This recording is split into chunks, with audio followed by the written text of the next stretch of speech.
আসসালামু আলাইকুম প্রিয় শিক্ষার্থীরা। আচ্ছা, আমি মোহাম্মদ ফিরদৌস হোসেন নাইম। আজকে হচ্ছে আমাদের আইসিটি ক্লাস পঞ্চম চ্যাপ্টার যেটা ছিল আমাদের পঞ্চম চ্যাপ্টার, সি প্রোগ্রামিং বা হচ্ছে প্রোগ্রামিং ল্যাঙ্গুয়েজ যেটা। তো আমরা সেই চ্যাপ্টার নিয়ে হচ্ছে আজকে ডিসকাস করব।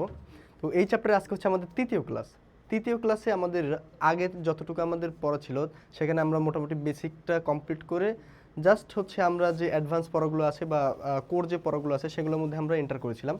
তো আজকে হচ্ছে সেখান থেকে আমরা কন্টিনিউ করব কিভাবে হচ্ছে আগের বার আমরা দেখেছিলাম যে লুপ তৈরি হয় বা কিভাবে হচ্ছে আমরা ফরম্যাটিং করব সেটা।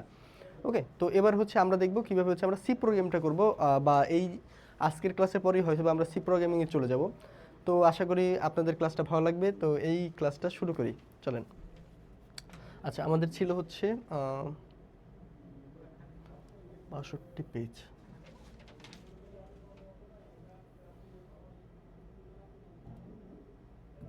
আচ্ছা, সুডোকোড থেকে আজকে হচ্ছে আমাদের পড়া। সুডোকোড কি? এটাকে হচ্ছে পি সুডোকোড লেখা হয়, পি সুডোকোড, বা এখানে বলার সময় আমরা উচ্চারণ করি হচ্ছে সুডোকোড। ওকে, কোনো প্রোগ্রামের কার্যপ্রণালী বর্ণনা এবং উপস্থাপনার জন্য ফর্মাল উপায়ে ইংরেজি ভাষায় লেখা কতগুলো দিক নির্দেশনার সমষ্টি একত্রে সুডোকোড বলে। আচ্ছা, এটা মূলত হচ্ছে কোনো একটা প্রোগ্রামার যদি কোডিং করতে যায় তার আগে সে একটা ছোট নোট তৈরি করবে অবশ্যই, কিভাবে সে কাজটা করবে, কিভাবে কাজটা হচ্ছে আস্তে আস্তে আগাবে, তাই না? তো যেহেতু একজন মানুষ বা একজন কোডার যদি এই কাজটা করতে যায় তাহলে সে একটা ধাপে ধাপে করবে। এই যে ধাপে ধাপে করার জন্য সে একটা সিগনিফিকেন্ট নোট নিবে বা শর্ট একটা নোট নিবে, একটা রাফ নোট নিবে, যেটা হচ্ছে আমরা রাফ করা বলি। তো এই যে সে নোটটা নিবে এটাকে আমার বলা হয় সুডোকোড। তো বলছে কোনো একটি প্রোগ্রামার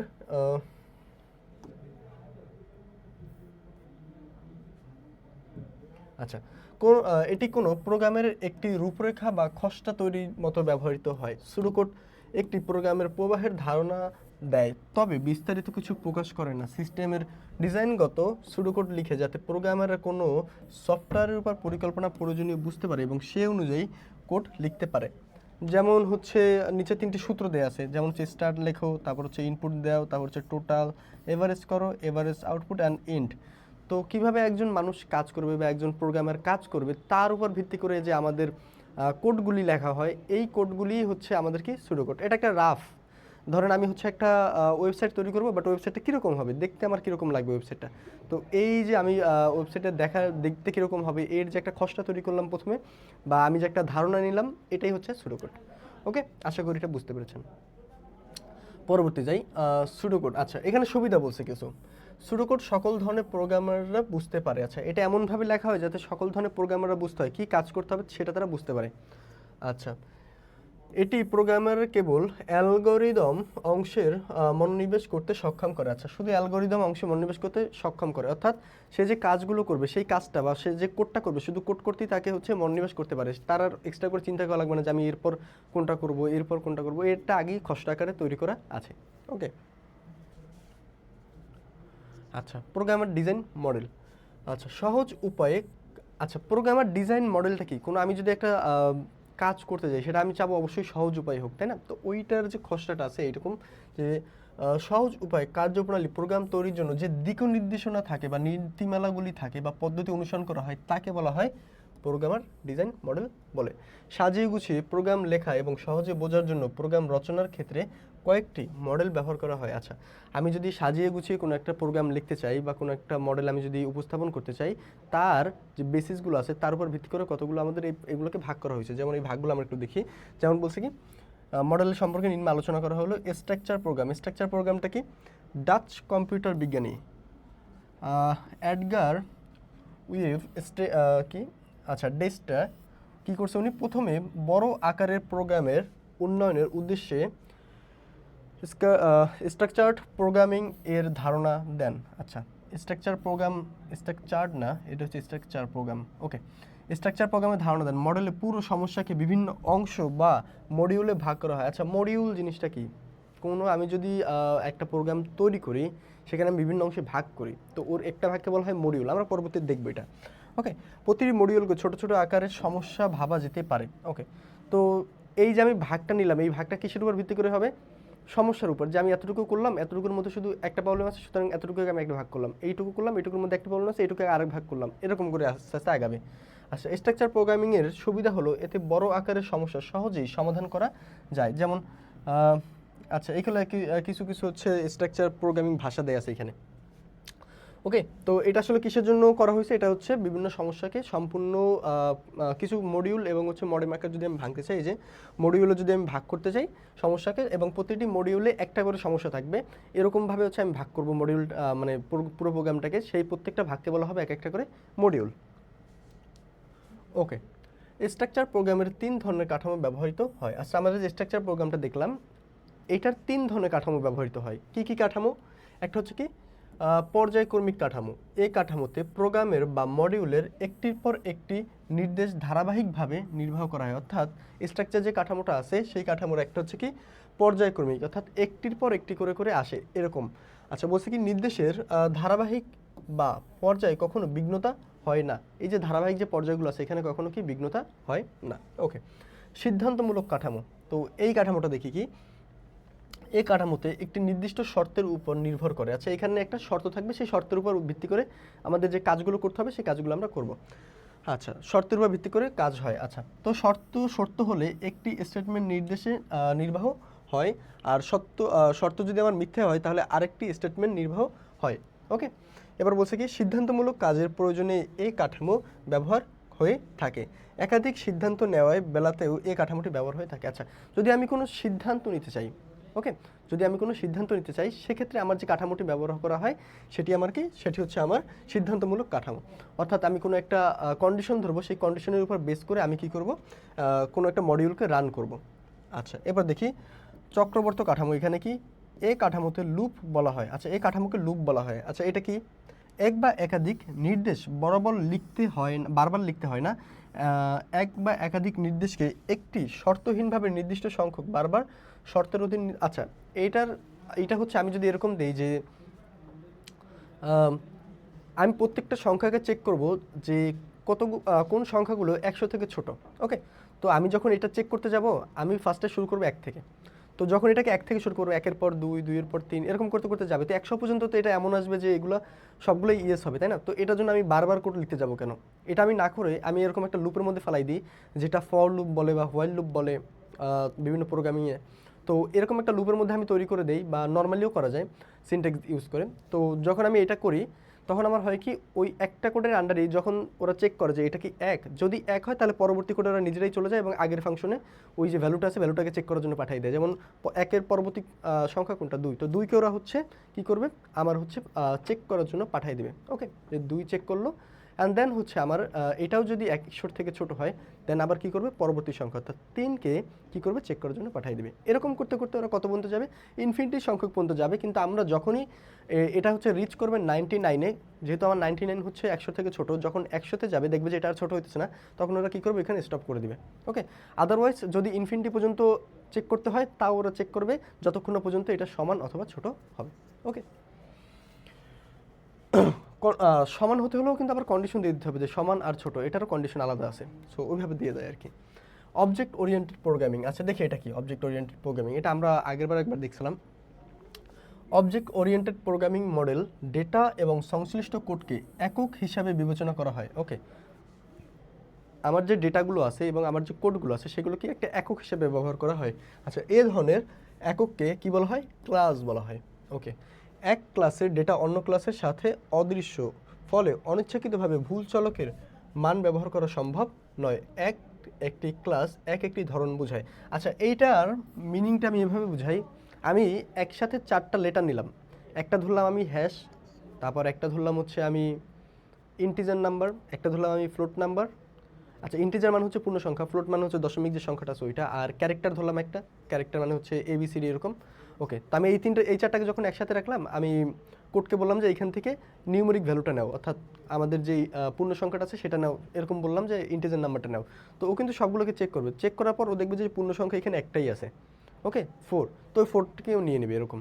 তো এইখানে এই যে 4টা আমার যে ভাগ আছে, একটা ইন্টিজার, ফ্লোট, তারপর হচ্ছে হ্যাশ নিলাম ওইটা একটা, দেন হচ্ছে আমার ক্যারেক্টার নিলাম এটা। তো এই চারটাকেও চারটা ক্লাসে ফেলায়, একটাকে নেবে ইন্টিজারের মধ্যে ফেলাই দিবে, একটা কোড ঘর করবে, ঘরে ইন্টিজারে ফেলাই দিবে, দেন একটা হচ্ছে ক্যারেক্টার করবে, ক্যারেক্টারে যে এইটা দিয়ে দিবে। ওকে, সো এই প্রত্যেকটাকে ভাগ করে যখন আমি বলবো যে নিউমেরিক ভ্যালুটা নাও বা ইন্টিজার ভ্যালুটা নাও, তখন ওরা ইন্টিজার থেকে খোঁজা শুরু করবে, ইন্টিজার থেকে কোন ভ্যালুটা দিবে। তো এইখান থেকে হয় কি, যখন আমি হচ্ছে ইন্টিজার চাই তখন ও ক্যারেক্টারে যাবে না বা হ্যাশের মধ্যে ঢুকবে না যে এইখানে কি আছে দেখি। তো তো যার কারণে আমাদের ভুল হওয়ার যে সম্ভাবনাটা আছে সেটা কি করে কমে যায়। ওকে, ছোট আকারের প্রোগ্রাম রচনার জন্য ওওপি মডেল কোনো একটি বিশেষ সুবিধা দেয় না, কিন্তু বড় ধরনের প্রোগ্রামের জন্য উন্নয়নের জন্য ওওপি অপরিহার্য মডেল, কয়েক হাজার লাইনের একাধিক হলে। আচ্ছা, ওএপি এর বিশেষ সুবিধা হলো অবজেক্ট, আচ্ছা ওএপি কি, অবজেক্ট ওরিয়েন্টেড প্রোগ্রামিং।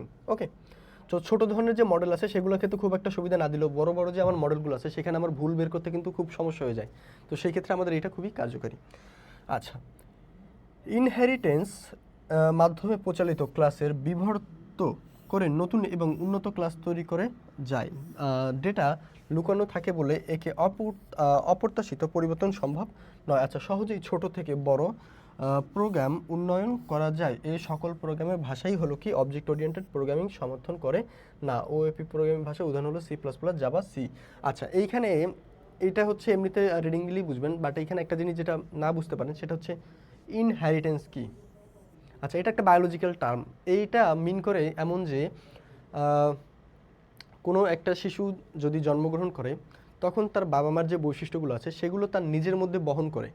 আচ্ছা, কোনো একটা শিশু যদি জন্মগ্রহণ করে তখন তার বাবা মায়ের যে বৈশিষ্ট্যগুলো আছে সেগুলো পর্যায়ক্রমিকভাবে অথবা বৈশিষ্ট্যগতভাবে তার দাদু, তার দাদুর দাদু, এরকম করতে করতে যে তার মধ্যে পর্যন্ত আসে, অর্থাৎ জিনের মাধ্যমে যে স্থানান্তরিত হয়, এটাকে বলা হয় ইনহেরিটেন্স।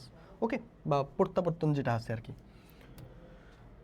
আচ্ছা, অবজেক্ট ওরিয়েন্টেড প্রোগ্রামিং, কোনো প্রোগ্রামিং ভাষাকে পরিপূর্ণ অবজেক্ট ওরিয়েন্টেড প্রোগ্রামিং ভাষা হতে হলে কমপক্ষে 3টি বৈশিষ্ট্য থাকতে হবে। আচ্ছা, কোনো একটা প্রোগ্রামিং ভাষাকে যদি অবজেক্ট ওরিয়েন্টেড প্রোগ্রামিং ভাষা হতে হয় তাহলে 3 ধরনের বৈশিষ্ট্য থাকতে হবে। কী কী বৈশিষ্ট্য? ইনহেরিটেন্স, আচ্ছা ওই যে বললাম যে একটা কোডকে তার কি করতে হবে, পূর্ববর্তী যে কোডগুলো ছিল সেই কোডগুলোর বৈশিষ্ট্য বহন করতে হবে। আচ্ছা, ইনহেরিটেন্স এমন একটি, অর্থাৎ সে কী করতে পারবে, পরিবর্তন করতে পারবে চাইলে নিজেকে নিজে, এরকম আর কি। আচ্ছা, ক্ষমতা যার মাধ্যমে প্রচলিত ক্লাসের কোনো পরিবর্তন না করে পরিবর্ধিত নতুন ক্লাস তৈরি করা যায়, অর্থাৎ আগের যে বৈশিষ্ট্যটা আছে সেটাকে ঠিক রেখেই নতুন একটা ক্লাসে পরিবর্তন করা যায়। নতুন ক্লাস মূল ক্লাসের প্রয়োজনীয় বৈশিষ্ট্য সকল বৈশিষ্ট্য কী করে, ধারণ করে। তারপর কি, এনক্যাপসুলেশন। ওকে, এটা কি, কোনো চলকের ডেটা এবং ইনফ্রাস্ট্রাকচার ওকে একত্রিত অবস্থায় থাকাকে এনক্যাপসুলেশন বলে। এই চলকের জন্য যে ডেটা সেই চলকের বাইরে তার আর কোনো অস্তিত্ব থাকে না। ওকে, ফলে ডেটার উপর প্রোগ্রামের কি করে অন্য কোনো অংশের প্রভাব পড়ে না। ওকে, এবার সে পলিমরফিজম, এটা ইম্পর্টেন্ট একটু। আচ্ছা, পলিমরফিজম হচ্ছে বহু রূপ। আচ্ছা, যখন কেমিস্ট যারা আছে তাদের যদি আপনি এগুলো দেখেন, ইউটিউবে বিভিন্ন ধরনের কি বলে পেয়ে যাবেন যে বিভিন্ন ধরনের বিক্রিয়া করে ওরা, তো দেখতে পারবেন, দেখবেন যে একই জিনিস যেমন অক্সিজেন কিন্তু আমরা গ্রহণ করি, বাট এটা যখন অন্য কোনো একটা পার্টিকুলার সাথে মিশে তখন দেখবেন কতটা বিষাক্ত হয় বা কতটা উপকারী হতে পারে, অথবা পলিথিন তৈরির জন্য এটা ব্যবহার হয় বা অন্যান্য যে কোনো কাজে বিষ তৈরির জন্য ব্যবহার হয়, তো এই বায়োসিড তৈরির জন্য ব্যবহার করা হয়, আবার ক্ষার তৈরির জন্য এটা ব্যবহার করা হয়। ওকে, সো এটার বিভিন্ন ব্যবহার আছে। এই যে বহুরূপকতা, এটাকে বলা হয় পলিমরফিজম। এই বৈশিষ্ট্যের জন্য কোনো কোড, আচ্ছা এই বৈশিষ্ট্যের জন্য কোনো কোড মডিউলের নাম এক হলেও একাধিক রূপ থাকতে পারে, অর্থাৎ একাধিক রূপ থাকতে পারে কোনো মডিউলের। কখন কোন রূপটি ব্যবহার হবে তা কম্পাইলার নির্ধারণ করা। আচ্ছা, কম্পাইলার কি? আচ্ছা, আমরা যদি একটা কোড রান করতে চাই, সেই কোড রান করার জন্য একটা হচ্ছে নোটবুক লাগবে অথবা ভিজুয়াল স্টুডিও লাগবে, মানে কোডটা যেখানে হচ্ছে আমরা লিখবো, তো লেখার জন্য তো অন্তত একটা নোটবুক লাগবে, তাই না? লিখি তো আমরা কম্পিউটার দিই, বাট আমরা যে কোনো একটা ফাইলে গিয়ে পরে তো আমরা এটাকে রাইট করতে পারবো। তো এই যে আমরা কম্পিউটারে যে লেখালেখি করব, এই লেখালেখির জন্য আমরা কি করব, যেটা ইউজ করি সেটাকে বলা হয় কম্পাইলার। ওকে, লেখালেখির জন্য মানে আমরা যেখানে লিখি, তো যে আমরা সফটওয়্যারই লিখি না কেন সেই সফটওয়্যারটাকে বলা হয় কম্পাইলার। কার জন্য? সেই কোডের জন্য। আচ্ছা, একই অপারেটর ভিন্ন ধরনের ডেটার উপর প্রয়োগ করা যেতে পারে, সঠিক ডেটা নিরূপণ করা কম্পাইলারের দায়িত্ব। আচ্ছা, কম্পাইলার নির্ণয় করবে যে কোনটা সঠিক হয়েছে, কোনটা ভুল হয়েছে, বা ইরর হলে ইরর দেখাবে সেখানে, পরে হচ্ছে আমরা গিয়ে সেটা ঠিক করব। আচ্ছা, ভিজুয়াল প্রোগ্রামিং, আচ্ছা এটা কি? যখন আমরা কোনো একটা কি বলা হয় যে কোড করি, আচ্ছা এমন দেখবেন যে ছোট বাচ্চা যারা আছে ওনাদেরকে ফার্স্টে কি করা হয়, যখন হচ্ছে ABCD এগুলো শেখানো হয়, যে A for Apple, B for ball, তো এগুলো যখন শেখানো হয় দেখবেন যে সেখানে পাশে A লিখে অ্যাপেল লিখে পাশে হচ্ছে অ্যাপেল দিয়ে দেওয়া আছে, তাই না? তো এটা আসলে কেন দেওয়া হয়? দেওয়া হয় কারণ আমরা জানি কি ভিজুয়ালাইজেশন হচ্ছে মানুষকে শেখানোর সবথেকে বড় বা সহজ একটা পদ্ধতি, তাই না? তো যখন হচ্ছে মানুষ কোনো কিছু দেখতে পারে তখন তার বোঝার সক্ষমতাটাও কি ভালো হয় বা বুঝতে পারে খুব তাড়াতাড়ি। তো সেক্ষেত্রে এই যে আমরা কোডগুলোকে লিখবো, কোডগুলোকেও তো আমার বুঝতে হবে বা কোডগুলোকেও তো আমার কি করতে হবে, কোডগুলোকে আমার হচ্ছে কোন জায়গায় এটা খাটলো বা না খাটলো, কোথায় ডিফল্ট হয়েছে, তো এগুলো যদি আমরা ভিজুয়ালের মাধ্যমে দেখতে পারি বা ভিজুয়ালাইজেশন করতে পারি দেন এটা আমাদের জন্য ভালো বা বুঝতে সুবিধা হবে। ওকে, ধরলাম আমি একটা হচ্ছে পাহাড় বানাইতে চাচ্ছি, এবার পাহাড়টা আমি বানানোর পরে আমি কোড করে বানানোর পরে আমি যখন ভিজুয়াল দেখতে পারবো যে পাহাড়টা আসলে কেমন হচ্ছে, তখন আমার মনে হচ্ছে শান্তি আসবে যে হ্যাঁ আমি ঠিকঠাক মতো পাহাড়টা বানাতে পারছি। বাট পাহাড় যদি পাহাড়ের মতো না হয় বা ফ্ল্যাট হয়ে যায় তখন দেখবেন কি যে সেই যে আমি পাহাড়টা তৈরি করতেছি সেখানে আমার কোডে ইরর আসবে, তাই না? আচ্ছা, তো এখানে কি গ্রাফিক্যাল ইউজার ইন্টারফেস GUI সমৃদ্ধ পরিবেশকে বলা হয় ভিজুয়াল বা দৃশ্যমান কাজের পরিবেশ। চিত্রভিত্তিক বা ভিজুয়াল পরিবেশে কাজ করার জন্য সহজে বলে চিত্রভিত্তিক প্রোগ্রামিং ভাষাও উদ্বুদ্ধ হয়েছে। আচ্ছা, চিত্রভিত্তিক পরিবেশ হলেও প্রোগ্রামিংয়ের ক্ষেত্রে মূলত স্ট্রাকচার্ড প্রোগ্রামিং অথবা OOP মডেল ব্যবহার করা হয়, তবে প্রোগ্রামিং মডেল থেকে প্রকৃত মডেল প্রোগ্রামিং থেকে আড়ালে থেকে বলে চিত্র ভিত্তিক। আচ্ছা, তো এইখানে এটা এমন বলা হয়েছে যে আমরা মোটামুটি ব্যবহার করি কি OOP, এটা কোনটা, এই যে এই মডেলটা OOP অথবা হচ্ছে স্ট্রাকচার প্রোগ্রামিং যে মডেল আছে সেটা আমরা ব্যবহার করে থাকি। বাট সেটা আমরা মেইন হিসেবে ব্যবহার করলে আমরা নিজেরা বোঝার স্বার্থে অথবা প্রোগ্রামটা সহজ হলো কিনা বা প্রোগ্রামটা ঠিক হলো কিনা এটা আমরা নিজেরা বোঝার স্বার্থে আমরা কোনটা ব্যবহার করে থাকি, আমরা ব্যবহার করে থাকি চিত্রভিত্তিক প্রোগ্রামিং মডেল।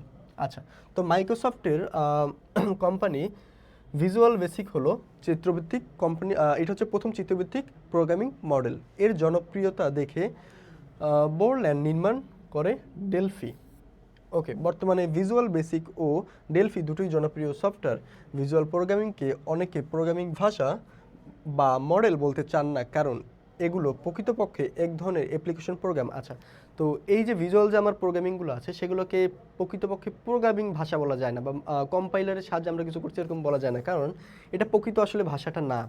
প্রকৃত ভাষা কোনটা? C++, পাইথন, জাভা, এগুলো দিয়ে আমরা যেটা করি সেগুলো হচ্ছে আমাদের কি প্রকৃত ভাষা। বাট আমরা এখানে হচ্ছে জাস্ট বোঝার জন্য দেখার জন্য হচ্ছে আমরা কি করি এখানে চিত্রভিত্তিক যে বর্ণনা আছে বা চিত্রভিত্তিক যে ব্যবস্থাটা আছে সেটা আমরা ইউজ করে থাকি।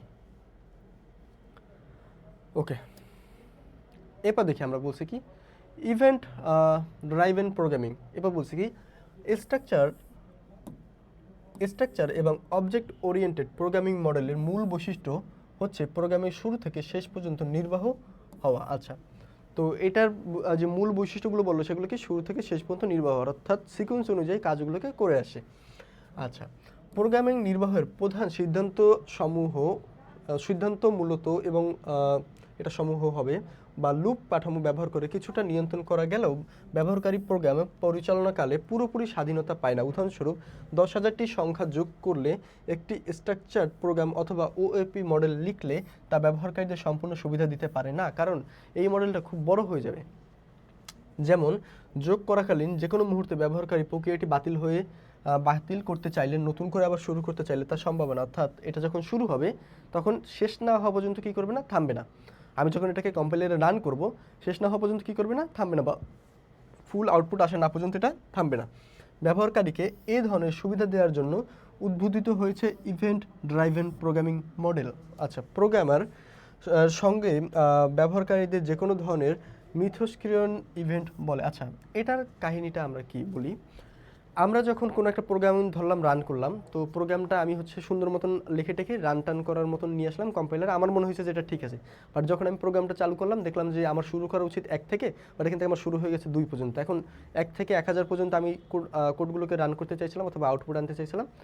তো যখন হচ্ছে এটা আস্তে আস্তে আস্তে আস্তে প্রোগ্রামগুলো কী করবে, আসবে বা আউটপুটগুলো আসবে, তখন আমি দেখলাম যে আমার তো 1 থেকে লাগতো, তাহলে আমি এখান থেকে কেটে বা স্টপ করে কী করবো, আবার নতুন থেকে শুরু করলে 1 থেকে শুরু করবো, 1 থেকে 1000 পর্যন্ত নিব, কারণ 1 থেকে 1000 পর্যন্ত তো আমি ওয়েট করতে চাচ্ছি না, বা 2 থেকে 1000 পর্যন্ত প্রিন্ট হবে এটা আমি ওয়েট করতে চাচ্ছি না, আমি নতুন করে কেটে আবার করতে চাচ্ছি।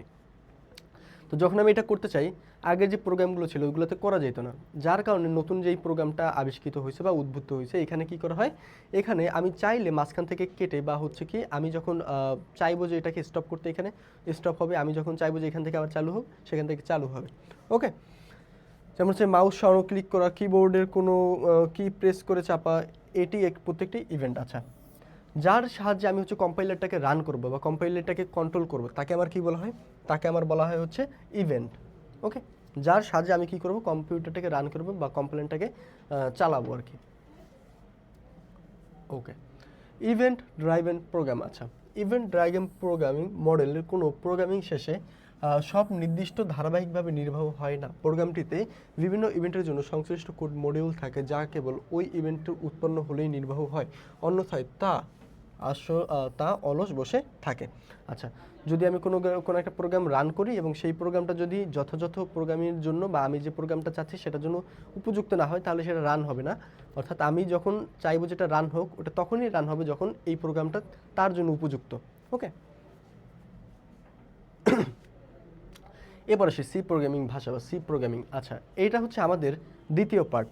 আমাদের বইয়ের যে পঞ্চম অধ্যায়ের যে চ্যাপ্টারটা আছে, এই চ্যাপ্টারের দ্বিতীয় পার্ট হচ্ছে আমাদের সি প্রোগ্রামিং বা প্রোগ্রামিং ভাষার, এই যে আমাদের দ্বিতীয় পার্ট। ওকে, তো এইখান থেকে আমরা হচ্ছে সি প্রোগ্রামিং ল্যাঙ্গুয়েজ বা একটা নতুন ল্যাঙ্গুয়েজ শিখবো, যেটা দিয়ে আমরা হচ্ছে কম্পিউটারে বসে চাইলে যে কোনো ওয়েবসাইট তৈরি করতে পারবো বা যে কোনো ধরনের হচ্ছে ভাষা আমরা ব্যবহার করতে চাইলে আমাদের ফার্স্ট হচ্ছে সি প্রোগ্রামিংটা শিখে নেওয়া উচিত। ওকে, তো ফার্স্টে যাই, বলছি কি সি প্রোগ্রামিং একটি ভাষা। ওকে, তো এটা আমরা জানি এটা প্রোগ্রামিং ভাষা। সি নির্মাণ করেন আচ্ছা কি বলে, Dennis Richi.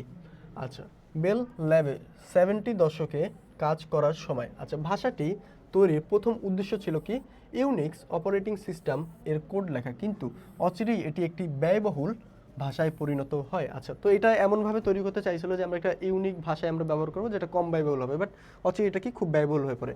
C plus plus, Java সহ পরবর্তীকালে অনেক প্রোগ্রামিং ভাষার উপর সির গভীর প্রভাব পড়েছে। আচ্ছা, তো পরে দেখা যায় যে সি দিয়ে আসলে সি প্লাস প্লাস, তারপর হচ্ছে জাভা, তো এই যে আমি কোডগুলো করি, এই কোডগুলো করার আগে আমার কী করতে হয়, সি এর উপর আমার দক্ষতা থাকতে হয়। আচ্ছা, সি প্রোগ্রামিং ভাষার বৈশিষ্ট্য। সি প্রোগ্রামিং ভাষা একটা মধ্যস্তরের ভাষা। আচ্ছা, এটা কেন মধ্যস্তরের ভাষা বলা হয়, এটা হচ্ছে ইম্পর্টেন্ট, খুবই ইম্পর্টেন্ট খ নাম্বারের জন্য বিশেষ করে। আচ্ছা, খ নাম্বারের জন্য। আচ্ছা, এটা কেন মধ্যস্তর ভাষা বলা হয়? সি প্রোগ্রামিং এমন হচ্ছে একটা ভাষা যেটা হচ্ছে মিড লেভেলের ভাষা, খুব সহজও না আবার খুব কঠিনও না। খুব কঠিন যেমন হচ্ছে সি প্লাস প্লাস, তারপর হচ্ছে বলা যায় যে জাভা স্ক্রিপ্ট, এগুলো আবার খুব সহজ যেমন পাইথন। তো এই দুইটার মধ্যে হচ্ছে সংযোগকারী যে ভাষাটা আছে সেটা হচ্ছে আমার সি। ওকে, তো সিকে এই জন্য আমার একটা মধ্যস্তরের ভাষা বলা হয়। আচ্ছা, সি প্রোগ্রামিং ভাষাকে জেনারেল পারপাস ল্যাঙ্গুয়েজ বলাও হয়। আচ্ছা, সি প্রোগ্রামিং ভাষার স্টেটমেন্টের শেষে, প্রতিটা স্টেটমেন্টের শেষে এখানে একটা জিনিস দেওয়া হয় ইউনিক, যেটা সেটা হচ্ছে সেমিকোলন। ওকে, সেমিকোলন দিতে হয়, সো এটাও ইম্পর্টেন্ট, এটা এমসিকিউতে খুবই আসে। আচ্ছা, সকল সি প্রোগ্রামিংয়ের কাজ মেইন ফাংশন দিয়ে শুরু হয়। ওকে, মেইন ফাংশন, আমি একটা সি প্রোগ্রামিং ভাষা শুরু করতে হলে আমার মেইন ফাংশন লিখে পরে এটা দিতে হয়, দেন এটার মধ্যে সেকেন্ড ব্র্যাকেট দিয়ে দেন কাজগুলো করতে হয়। ওকে, সি প্রোগ্রামিং ভাষা একটি কেস সেন্সিটিভ ভাষা, অর্থাৎ আমি যদি কোনো একটা ফাংশন লিখি অ্যান্ড সেই ফাংশনের ভাষাটা যদি বা সেই ফাংশনের লেখাটা যদি আমার সঠিক না হয়, তাহলে কী করবে, সেখানে ইরর করে দেবে অর্থাৎ থেমাই দেবে। ওকে, সি প্রোগ্রামিং ভাষাকে স্ট্রাকচার বা প্রসিডিউর প্রোগ্রামিং ভাষাও বলা হয়। সি প্রোগ্রামিং ভাষা, সি প্রোগ্রামিং ভাষা বৈশিষ্ট্য। সি প্রোগ্রামিং ভাষা লেখায় প্রোগ্রামটি যন্ত্রনির্ভর নয়। অর্থাৎ যখন আমি সি প্রোগ্রামিং ভাষা লিখি, এটা কি প্রোগ্রামটা কি একটা যন্ত্রনির্ভর ভাষা নয়, অর্থাৎ আমি নিজেই চাইলে এটাকে কী করতে পারবো, কোড করতে পারবো, অর্থাৎ নিজের মতো চাইলে মডিফাই করতে পারবো এটাকে। আচ্ছা, সি প্রোগ্রামিং ভাষার গুরুত্বপূর্ণ বৈশিষ্ট্য হলো এটি নিজেই নিজের বৈশিষ্ট্য বর্ধিত করতে পারে, অর্থাৎ চাইলে এটি নিজেই নিজের বৈশিষ্ট্য কী করতে পারে, পরিবর্তন করতে পারে বা বর্ধিত করতে পারে। এটা সুবিধা যায়, প্রোগ্রাম রচনা করা খুবই সহজ, স্টেটমেন্টগুলো ইংরেজি ভাষার মতো হওয়ায় সহজেই শেখা যায়। আচ্ছা, স্টেটমেন্টগুলোকে ইংরেজি ভাষার মতন হয় সহজেই শেখা যায়। আমরা দেখবো এটার ফাংশনগুলো খুবই সহজ, বাট একটু কমপ্লিকেশন থাকে যখন আমরা বিভিন্ন কোড লিখি, যে এন্টার দ্য নাম্বার অথবা হ্যাঁ এন্টার দ্য নাম্বার, অথবা হচ্ছে আমি যখন বড় বড় যে কোডগুলো লিখি তখন একটু কমপ্লিকেশন আসে, আমরা দেখবো পরে। উচ্চতর মেশিন ভাষার প্রোগ্রাম লেখা যায়, অল্প মেমোরি প্রয়োজন হয়, এইটা খুবই একটা সিগনিফিক্যান্ট জায়গা, কারণ আমাদের বর্তমানে যে কোডগুলো আছে সেগুলো লিখতে খুবই বেশি মেমোরির প্রয়োজন হয়। প্রোগ্রামিং ডিবাগিং করা সহজ, দ্রুত প্রোগ্রাম নির্বাহ করা যায়। ওকে, তো একটা দেখি আমাদের সি প্রোগ্রাম, আচ্ছা যে কোনো কিছু লেখার জন্য আমার একটা গঠন প্রয়োজন হয়। দেখবা যে আল্লাহ যখন মানুষকে সৃষ্টি করছেন, তো ফার্স্টে হচ্ছে কি করছেন, মানুষের স্ট্রাকচার তৈরি করছেন, অর্থাৎ আমাদেরকে একটা কঙ্কাল দিয়েছেন যার উপর বেস করে আমাদেরকে তৈরি করা হয়েছে। সেমভাবে আমরা যখন একটা সি প্রোগ্রামিং তৈরি করব, তারও একটা স্ট্রাকচার দরকার আছে, কিভাবে আমরা কোথায় কি ইউজ করব বা কোথা থেকে শুরু হবে কোথায় শেষ হবে। ওকে, তো যেমন হচ্ছে আমরা HTML দেখছিলাম বডি পার্ট ছিল, হেড পার্ট ছিল, এরকম করে। তো ফার্স্টে আসি, এটাকে বলা হয় ডকুমেন্টেশন সেকশন। এখানে হচ্ছে আমরা ডকুমেন্ট লিখি, এখানে হচ্ছে লিঙ্ক সেকশন, আমরা লিঙ্ক দেই। তারপর হচ্ছে ডেফিনেশন সেকশন, এখানে হচ্ছে আমরা ডেফিনেশন দিই, আমরা পরবর্তীতে দেখব এগুলো সবই আছে। গ্লোবাল ডিক্লারেশন সেকশন, আচ্ছা এইটার পার্টটা একটু ইম্পর্টেন্ট। গ্লোবাল ডিক্লারেশন সেকশন, এইখানে একটা আসবে হচ্ছে গ্লোবাল ডিক্লারেশন সেকশন, আরেকটা আসবে হচ্ছে আমাদের নর্মালি এমন হয় যে লোকাল ডিক্লারেশন সেকশন, এরকম একটা দুইটা হচ্ছে জিনিস আসে, একটা গ্লোবাল একটা লোকাল। তো গ্লোবালটা হচ্ছে, গ্লোবাল যখন আমরা লিখি, আচ্ছা কোনো কিছু গ্লোবাল মানে কি, সেটা পুরো বিশ্বেই হচ্ছে কি স্বীকৃত, তাই না? তো পুরো বিশ্বেই হচ্ছে সেটা হচ্ছে কি আদান প্রদান করা যায় বা নেওয়াটা বৈধ আর কি। তো যখন হচ্ছে আমরা গ্লোবালের কথা বলি, তখন হচ্ছে এই সি প্রোগ্রামের ক্ষেত্রে এই পুরো কোড জুড়ে যখন আমরা কোনো গ্লোবাল সিনটেক্স ইউজ করবো, পুরো কোড জুড়েই সেই সিনটেক্সটাকে আমি ব্যবহার করতে পারবো। আর আমরা যখন লোকাল ইউজ করি, লোকালটা মূলত গ্লোবালের মাঝে যে কোনো একটা পার্টের জন্য আমরা ইউজ করি, অর্থাৎ শুধু ওই লাইনটা অথবা ওই প্যারাটার জন্যই হচ্ছে আমার যদি খাটে সেই সিনটেক্সগুলো, তখন তাকে বলা হয় আমার কি লোকাল সিনটেক্স বা লোকাল যে প্রোগ্রামিং আছে সেটা বা সেকশন। আচ্ছা, এরপর হচ্ছে আমরা মেইন ফাংশন দিয়ে শুরু করি, মেইন ফাংশন এখানে শেষ করি, আর এইটার ভিতরে হচ্ছে আমরা ফাংশনের নাম লিখি মূলত। আচ্ছা, দেন হচ্ছে আমরা সেকেন্ড ব্র্যাকেট দিয়ে শুরু করি, দেন আমরা এখানে হচ্ছে সেকেন্ড ব্র্যাকেট শেষ করি। এর মাঝে আমার কী থাকে, ডিক্লারেশন সেকশন থাকে, তারপর হচ্ছে এক্সিকিউটিভ পার্ট, তারপর হচ্ছে এক্সিকিউশন পার্ট, তারপর হচ্ছে কি সাব ফাংশন থাকে কিছু। আমার এখানে যদি ফাংশন লিখতে চাই, অর্থাৎ আমি যদি কোনো ফাংশন ইউজ করতে চাই, তখন আমার হচ্ছে সাব ফাংশনের পার্ট আসে। ওকে, তো যাই, এখন হচ্ছে আমরা প্রত্যেকটা সেকশনের ভেঙে ভেঙে দেখবো যে এখানে আসলে কি বলছে, কোনটা কি বিশেষ করে কোনটা কি আসলে বলা হয়েছে, আমরা একটু ওইটা দেখবো। ডকুমেন্টেশন সেকশন, এখানে কি একটি সি প্রোগ্রামের ঐচ্ছিক অংশ, ঐচ্ছিক অংশ মানে দিতেই হবে আর কি এখানে। ওকে, এই অংশের প্রোগ্রামের নাম, বিষয়বস্তু, প্রোগ্রামের নাম, তারপর হচ্ছে ব্যবহারের নিয়মাবলী, প্রোগ্রামের উদ্দেশ্য, কমেন্টস ইত্যাদি লেখা হয়। অর্থাৎ আমি চাইলে এই যে এটা হচ্ছে মোটামুটি দিতে হয় আর কি, ঐচ্ছিক মানে তুমি চাইলেই দিতে পারবে এটা। ওকে, তো আবার না চাইলে হচ্ছে নাও দিতে পারে চাইলে। ওকে, বাট এইখানে হচ্ছে কি কমন লেখা হয়, আমি একটা প্রোগ্রাম লিখলাম, প্রোগ্রামটা কিসের জন্য ইউজ করবো আমি সেটা আমি উপরে লিখে দিলাম যে দিস প্রোগ্রামে একটা কমেন্টের সাইন দিয়ে আমি লিখে দিলাম this programming is use to get the sum. Okay, তো সাম ব্যবহার করার জন্য আমরা এটা লিখতে পারি। তো এটা হচ্ছে সিঙ্গেল লাইনের ক্ষেত্রে হচ্ছে লেখা হয় কি, ফার্স্টে হচ্ছে আমার ব্যাকস্ল্যাশ দিতে হয়, দেন হচ্ছে স্টার, দেন হচ্ছে এর মাঝে আমি লিখি। আর যদি একাধিক লাইন থাকে তখন হচ্ছে দুইটা ফার্স্টে ব্যাকস্ল্যাশ দিয়ে আমি লেখা শুরু করি। আচ্ছা, আচ্ছা লিঙ্ক সেকশন, এটি সি প্রোগ্রামের অত্যাবশ্যকীয় অংশ, অর্থাৎ এখানে থাকেই প্রোগ্রামে ব্যবহৃত লাইব্রেরি ফাংশনগুলোকে হেডার ফাইলের অংশে সংযুক্ত করা হয়। অর্থাৎ আমাদের লাইব্রেরি থাকে যেখান থেকে আমরা হচ্ছে বিল্ট ইন ফাংশনগুলো ব্যবহার করি। তো এই বিল্ট ইন ফাংশন যে আমরা ব্যবহার করি, আচ্ছা বিল্ট ইন ফাংশনগুলো আবার কি, যখন আমরা হচ্ছে a প্লাস বি করি, তখন হচ্ছে আমরা কি মেনুয়ালি লিখলাম, তাই না, যে a প্লাস বি করো। বাট আমাদের বিল্ট ইন ফাংশন হচ্ছে একটা এরকম বিল্ট ইন ফাংশন বানানো থাকে, যখন আমি সাম লিখবো তখন হচ্ছে দুটো যোগ হবে। আমি যদি শুধু এখানে a আর b দিয়ে দিই, এই সাম দিয়ে a আর b যোগ হয়ে যাবে। ওকে, হেডার ফাইলে সংযুক্ত করা হয়। তো এই বিল্ট ইন ফাংশনটাকে হচ্ছে আমি আনবো, এই আনার জন্য আমার একটা প্যাকেজ লাগে বা লাইব্রেরি লাগে, সেই লাইব্রেরিটাকে আনার জন্য আমাদের কি এই লিঙ্ক সেকশনটা দরকার হয়। ডেফিনেশন সেকশন, আচ্ছা তো এখানে কি করা হয়, এই অংশে প্রোগ্রামারের ব্যবহৃত কনস্ট্যান্ট ঘোষণা করা হয়। কনস্ট্যান্ট ঘোষণা করার নিয়ম হচ্ছে কি, স্ল্যাশ দিয়ে পরে হচ্ছে ডেফিনেশন কনস্ট্যান্ট। ওকে, ভ্যালু। আচ্ছা, গ্লোবাল সেকশন, এখানে হচ্ছে গ্লোবাল চলক ঘোষণা করা হয়, যেটা বললাম মেইন ফাংশন। আচ্ছা, কোনো একটা প্রোগ্রাম যদি আমি শুরু করতে চাই, তখনই আমার মেইন ফাংশনটা ইউজ করতে হবে, কারণ মেইন ফাংশন ছাড়া আমি কোনো কোড ব্যবহার করতে পারবো না।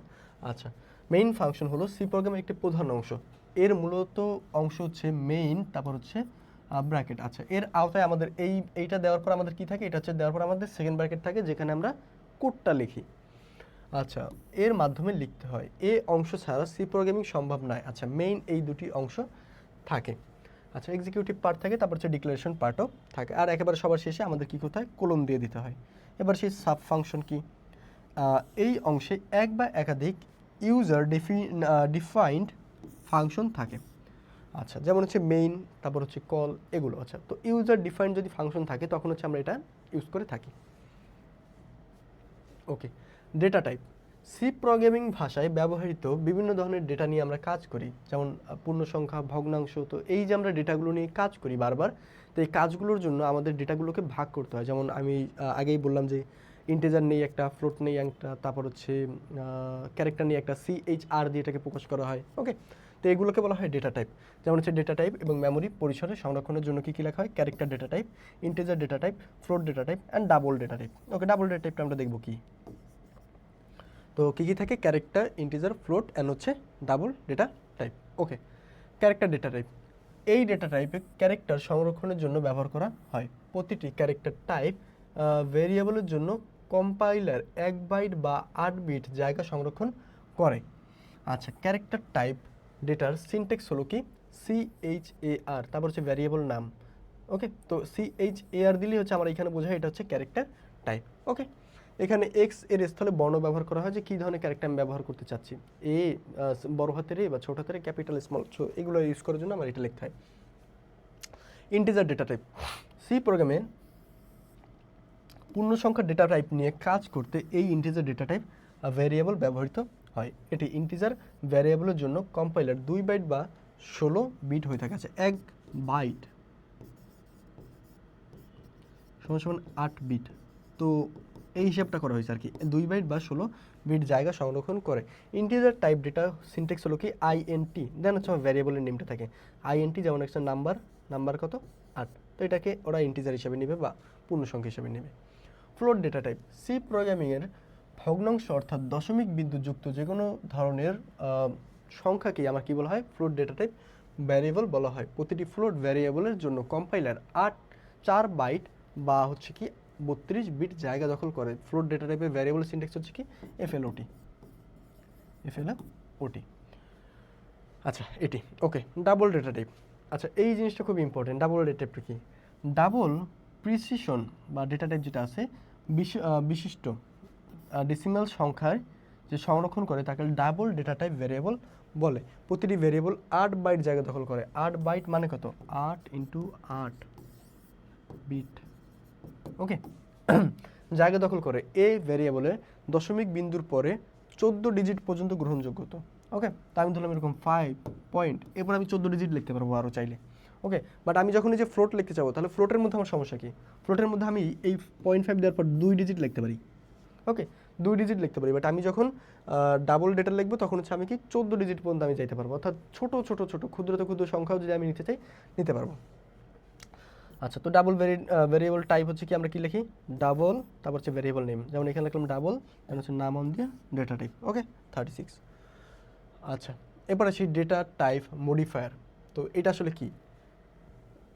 মডিফায়ার হচ্ছে কিওয়ার্ড যা মৌলিক ডেটা টাইপের পূর্বে ব্যবহার করা হয় এবং চলকের মেমরি পরিসর বা বাড়ানো কমানো যায়। যেমন হচ্ছে CHAR, ক্যারেক্টার। যদি আমি কোনো একটা ডেটা টাইপ ক্যারেক্টারে আছে বা ক্যারেক্টারিস্টিক্স আছে, AB এরকম লেখার কারণে আছে, তো সেটা আমি বোঝানোর জন্য কি লিখবো? CHAR। ইন্টিজার অথবা আমি যদি কোনো সংখ্যা দিয়ে বোঝাতে চাই পূর্ণ সংখ্যা, সেটা হচ্ছে INT। এই ডেটা টাইপের জন্য সাইন্ড এবং আনসাইন্ড এবং ইন্টিজার এবং ডাবল ডেটা টাইপের জন্য লং শর্ট মডিফায়ার ব্যবহার করা হয়। তো এগুলো হচ্ছে মডিফায়ার, যেগুলো হচ্ছে লং শর্ট, তারপর হচ্ছে কোনটা কীরকম হবে আর কি ওটা ব্যবহার করার জন্য, ওটা দেখার জন্য ব্যবহার করা হয়। আচ্ছা, টোকেন।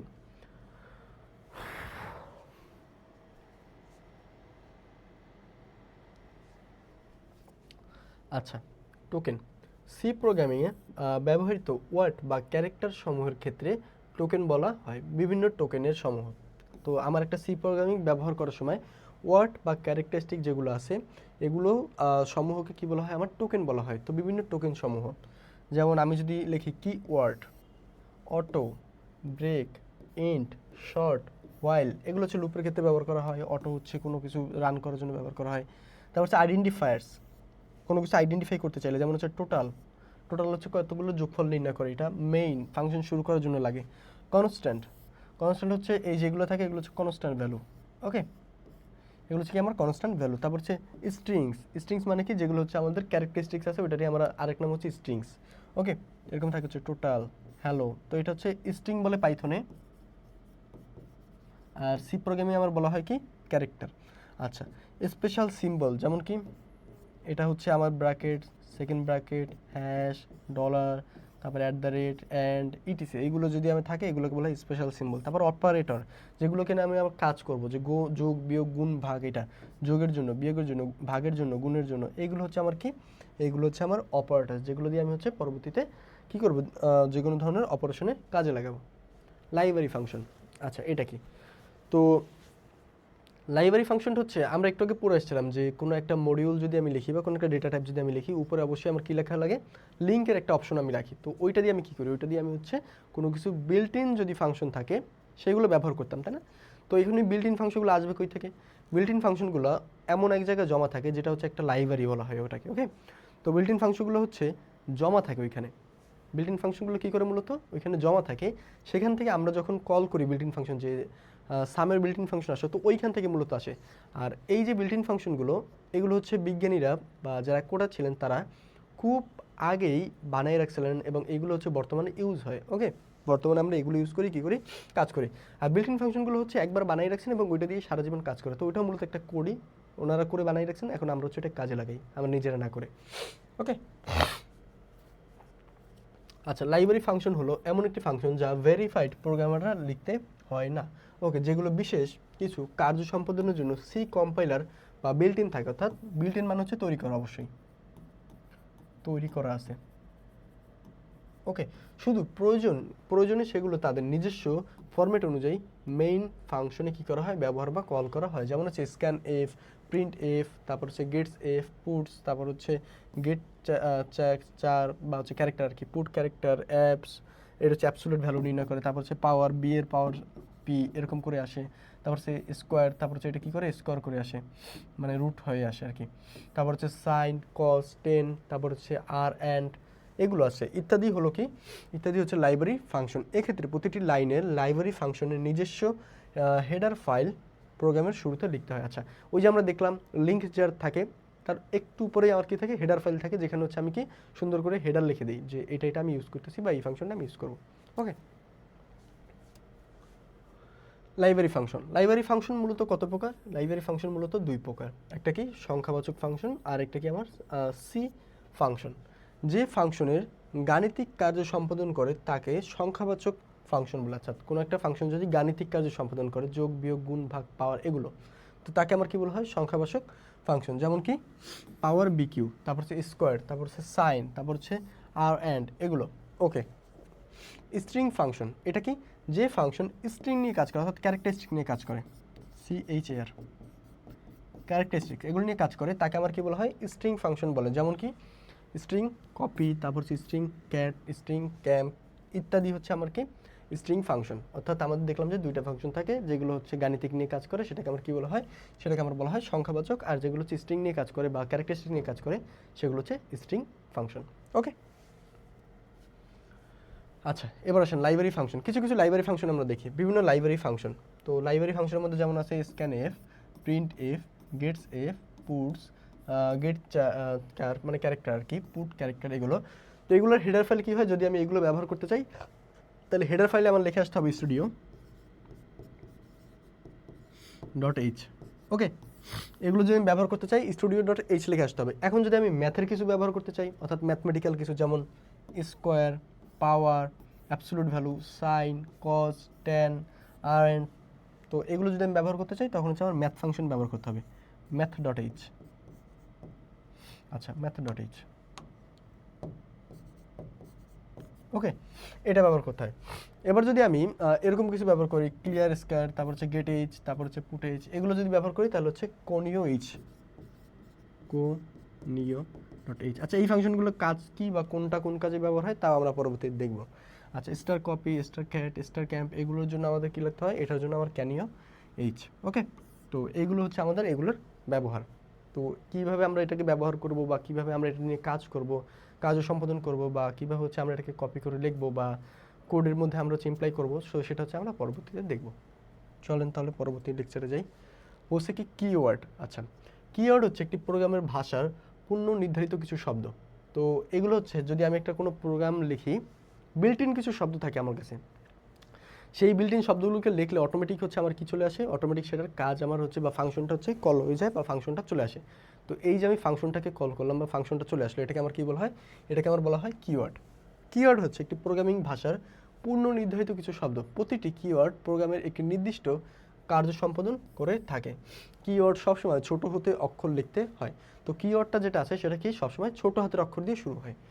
এই সি প্রোগ্রামে কি 32টি কিওয়ার্ড আছে মেবি, হ্যাঁ 32টি কিওয়ার্ড ব্যবহার করা হয়, আরও আছে হয়তো, বাট ব্যবহার করা হয় কটা 32টা। নিচে কিওয়ার্ডগুলো উল্লেখ করা হলো।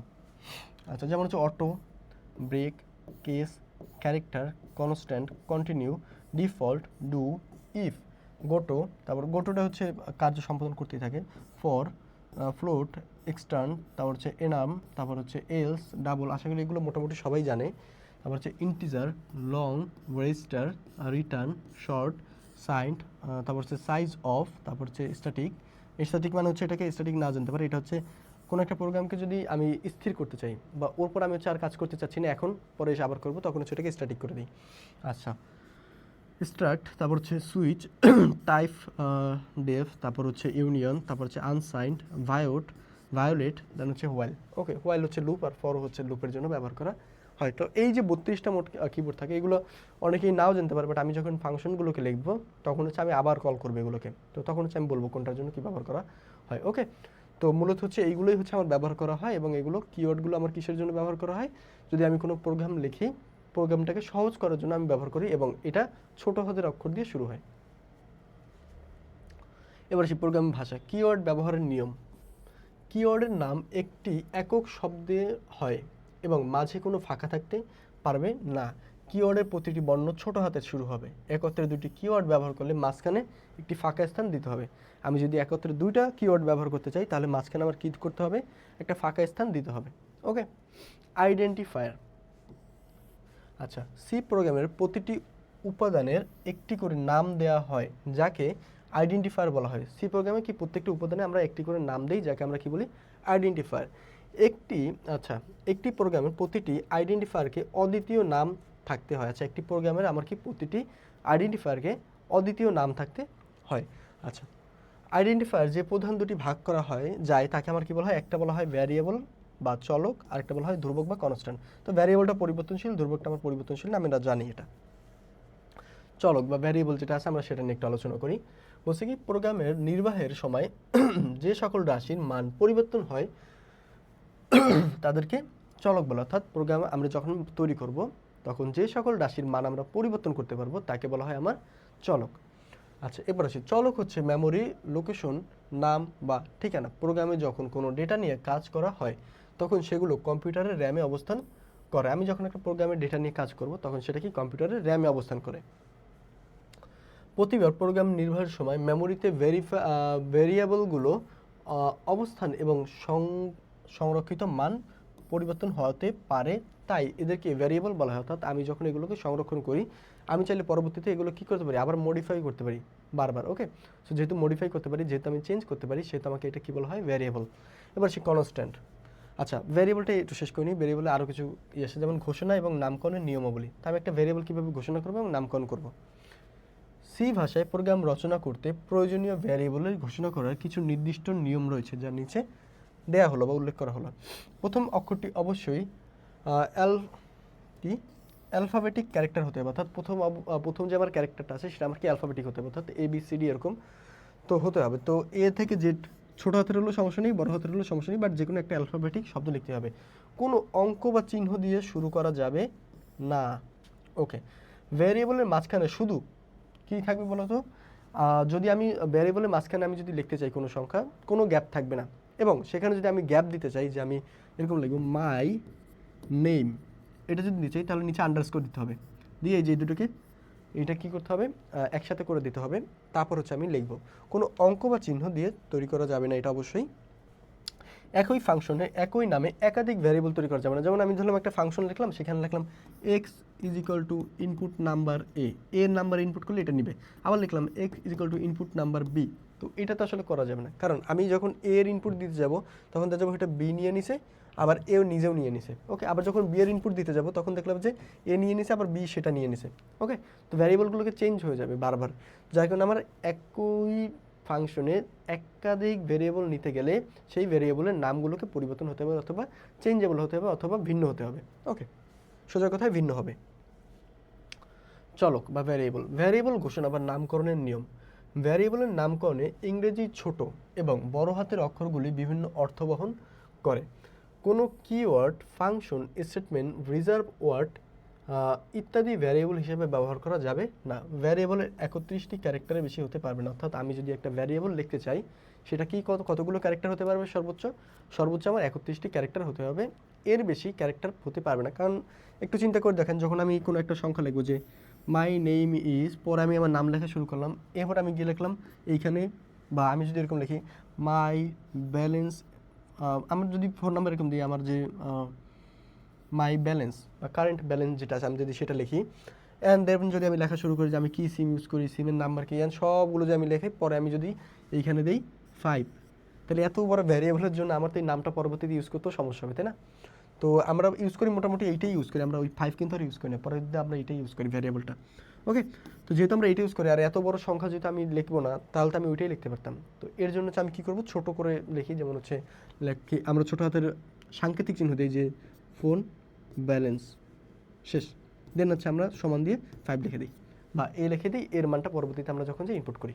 ওকে, তো ডেটার উপর ভিত্তি করে সি প্রোগ্রামকে 3 ভাগে ভাগ করা হয়, বা ভ্যারিয়েবলকে 3 ভাবে ভ্যারিয়েবল করা হয়। যেমন হচ্ছে ক্যারেক্টার ভ্যারিয়েবল, অর্থাৎ ক্যারেক্টার ইভেন্ট থাকে, ইন্টিজার ভ্যারিয়েবল, ইন্টিজার নাম্বারগুলো থাকে, ফ্লোটিং ভ্যারিয়েবল পয়েন্ট বা ফ্লোট যেগুলো থাকে, ফ্লোট নাম্বারগুলো সেগুলো থাকে। ক্যারেক্টার ভ্যারিয়েবলটা দেখি একটু। নাম, ঠিকানা বা যে কোনো বর্ণর ক্ষেত্রে ক্যারেক্টার ভ্যারিয়েবল ব্যবহৃত করা হয়। আমি যদি কোনো নাম, কোনো ঠিকানা বা যে কোনো বর্ণ আমি যদি দেখতে চাই, সেক্ষেত্রে আমার ক্যারেক্টার ভ্যারিয়েবল ব্যবহার করা হয়। প্রতিটি ক্যারেক্টার ভ্যারিয়েবলের জায়গায় 8 বিট বা 1 বাইট জায়গা লাগে। ক্যারেক্টার ভ্যারিয়েবলের ঘোষণার সময় ভ্যারিয়েবলের নাম ক্যারেক্টার ব্যবহার করতে হয়, অর্থাৎ ক্যারেক্টার দিয়ে শুরু করতে হয়। Character M, character N, character name, এগুলো দিয়ে শুরু করতে হয়। ইন্টিজার ভ্যারিয়েবল, পূর্ণ সংখ্যা নিয়ে সি ভাষায় কাজ করতে চাইলে ইন্টিজার ভ্যারিয়েবল আমরা ব্যবহার করি। যদি আমরা পূর্ণ সংখ্যা নিয়ে কাজ করতে চাই কোনো একটা ভ্যারিয়েবলের ক্ষেত্রে, তখন হচ্ছে আমরা এটা ব্যবহার করে থাকি। আচ্ছা, প্রতিটি ইন্টিজার ভ্যারিয়েবলের জন্য 16 বিট বা 2 বাইট জায়গা লাগে। ইন্টিজার টাইপের ভ্যারিয়েবল ঘোষণার সময় ভ্যারিয়েবলের নামে ইন্ট লাগানো হয়, ওকে, নামের পূর্বে। ইন্ট এ, ইন্ট ডি, ইন্ট নাম্বার, এগুলো হচ্ছে আমরা ইউজ করে থাকি। ওকে, এবার আসি ফ্লোটিং পয়েন্ট ভ্যারিয়েবল। ওকে, এগুলো কি? সি প্রোগ্রামিং ভাষায় দশমিক সংখ্যা বা প্রকৃত সংখ্যা নিয়ে কাজ করার সময় ফ্লোটিং ভ্যারিয়েবল ব্যবহার করা হয়। প্রতিটি ফ্লোটিং পয়েন্টের ভ্যারিয়েবলের জন্য 32 বিট বা 8 বাইট জায়গা লাগে। ফ্লোটিং পয়েন্ট টাইপ ভ্যারিয়েবল ঘোষণার সময় ভ্যারিয়েবলের নামের পূর্বে কী লেখা হয়? ফ্লোট লেখা হয়। ফ্লোট এ, ফ্লোট বি, ফ্লোট সি। অর্থাৎ আমি যদি সি প্রোগ্রামিং কোনো ধরনের ফ্লোট সংখ্যা নিয়ে কাজ করতে চাই, তখন আমাদের কি করতে হয়? ফ্লোটের যে কমান্ড আছে সেটাকে টানতে হয়, এবং ফ্লোটের মধ্যে আমাদের কি করতে হয়? সেটাকে ভ্যারিয়েবল হিসেবে ব্যবহার করে সেখানে আমাদের ডাটাটাকে লোড করতে হয়। আচ্ছা, এরপর আসি চলক।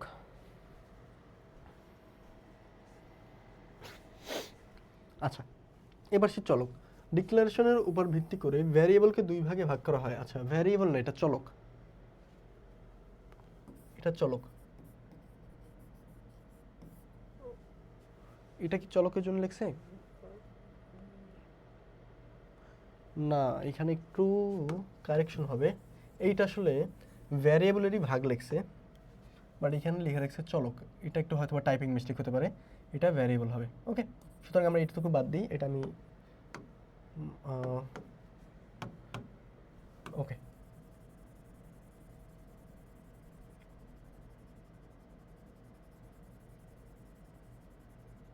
ওকে, যাই। এটা কি ভালো দেখে? ওকে, আচ্ছা, এটা নিয়ে করি কতক্ষণ পড়ালেখা। দেখি কি বলছে। ডিক্লারেশনের উপর ভিত্তি করে ভ্যারিয়েবলকে 2 ভাগে ভাগ করা হয়। আমি কিভাবে ভ্যারিয়েবলটাকে ডিফাইন করতেছি তার উপর ভিত্তি করে ভ্যারিয়েবলটাকে 2 ভাগে ভাগ করা হয়। কি কি? একটা হচ্ছে লোকাল ভ্যারিয়েবল, যেটা হচ্ছে আমরা কোনো একটা গ্লোবাল ভ্যারিয়েবলের মধ্যে ইউজ করি, অথবা মেইন ফাংশনের যে কোনো একটা পার্টের জন্য ইউজ করি। আরেকটা বলা হয় গ্লোবাল ভ্যারিয়েবল, যেটা সব পুরো হচ্ছে আমাদের যে কোডটা আছে সেই সম্পূর্ণ কোডের জন্য আমরা ব্যবহার করতে পারবো। এবার সেই লোকাল ভ্যারিয়েবল, কোনো ফাংশনের মধ্যে ভ্যারিয়েবল ডিক্লেয়ার করলে তাকে উক্ত ফাংশনের লোকাল ভ্যারিয়েবল বলা হয়। কোনো ফাংশনের মধ্যে ভ্যারিয়েবল ডিক্লেয়ার করলে তাকে উক্ত ফাংশনের লোকাল ভ্যারিয়েবল বলা হয়। এটি একটি ফাংশনের ডিক্লেয়ার করা লোকাল ভ্যারিয়েবল ওই ফাংশনের বাইরে ব্যবহার করা যায় না, তবে একাধিক ফাংশনে একই নামের লোকাল ভ্যারিয়েবল ব্যবহার করা যায়।